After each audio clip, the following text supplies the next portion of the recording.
Now, an independent Bristol charity that supports older people has launched an emergency appeal to raise money. Age UK Bristol says it's lost £100,000 during the coronavirus pandemic. It's asking the public to donate £3,000 in the short term to keep vital services like its coronavirus support hub going. Well, I'm very pleased to say I'm joined by Kay Libby, who's the chief exec, and joins me now. Age UK Bristol, £100,000 lost. That is an awful lot to lose, isn't it, Kay? Yes, it is, Ali. And I think we're probably in the same position as a lot of charities. But obviously, for us, we support older people, their families and carers.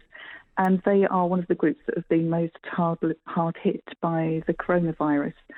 And I think the issue for us is about how we can continue to support people now through the rest of the pandemic.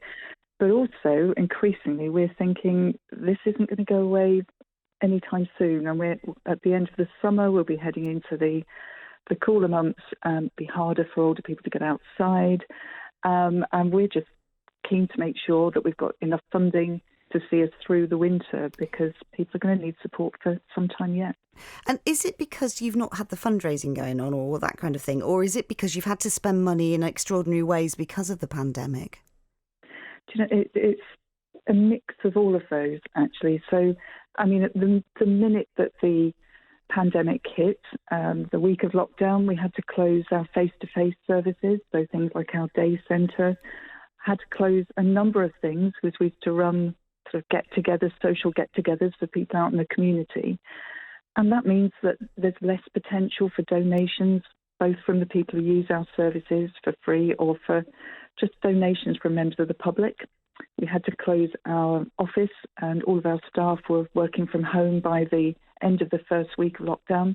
But that meant there wasn't the opportunity for people to just drop something in the collection box in reception. Yeah. But in addition to all of that, there were some services that we'd got lined up, some new services that were planned, and obviously those were face-to-face, so the minute this happened, we couldn't run with those, which meant that funding's either being delayed or lost, really. And then, as you said, there have been all of the things that we've done since the start of the pandemic. We've had to change our services, start working remotely, offering people phone-based services, and we're using video conferencing, that kind of thing, doing things online.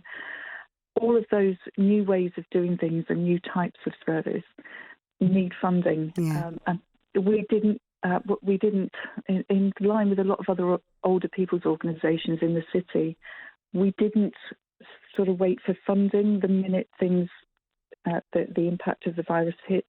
We just rolled our sleeves up and got on and delivered emergency services. So, yeah, those we're now finding, but actually that is starting to bite financially. And in Bristol, and I think it's true in Bath as well, you are Age UK, but you're sort of almost like, not a franchise, that's the wrong word, but you have your own funding, don't you? You're not part of Age UK is a national charity, and then you're sort of, you have to find your own funding as well, don't you?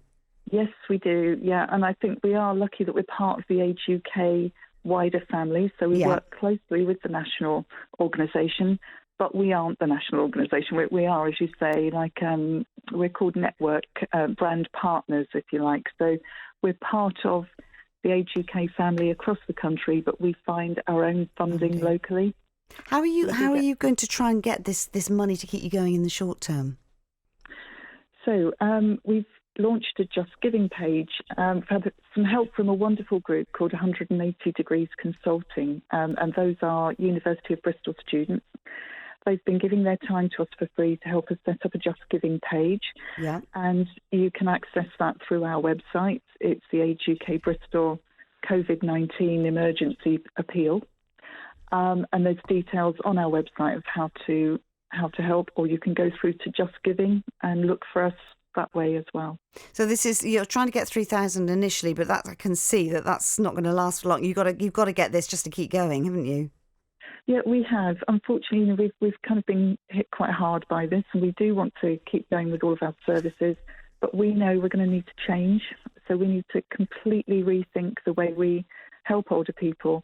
A lot of older people aren't online, but that's obviously one of the easier offers to get up together is putting Tai Chi and things on Zoom, that kind of stuff, and doing the phone groups. But we've got to think of really creative ways to support people through the long winter months. We're finding now as well a lot more people, older people, are coming to us for specialist advice about benefits and allowances.